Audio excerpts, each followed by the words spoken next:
कोल्हापुरातील देवकर पाणंद इथल्या एका पेट्रोल पंपावर मद्यधुंद अवस्थेत असणाऱ्या 2 गटांमध्ये जोरदार हाणामारी झाली आहे. मी रेकॉर्डवरील गुन्हेगार आहे, मला कोणी काहीही करू शकत नाही अशी धमकी देत मद्यधुंद तरुणानं राडा घातला.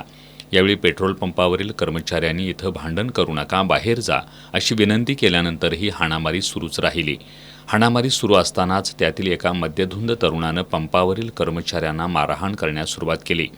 यावेळी मद्यधुंद तरुणाची अनेकांनी समजूत काढण्याचा प्रयत्न केला, मात्र तो ऐकण्याच्या मनस्थितीत नसल्यानं नागरिकांना शिवीगाळही केली.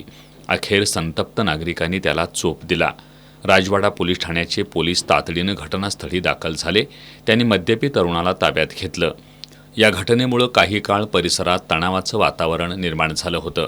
गेल्या काही दिवसांपासून कोल्हापुरात मोठ्या प्रमाणात गुंडगिरी वाढली असून रेकॉर्डवरील गुन्हेगारांवर असणारा पोलिसांचा वचक कमी झाल्याच्या संतप्त प्रतिक्रिया नागरिकांमधून व्यक्त होत होत्या.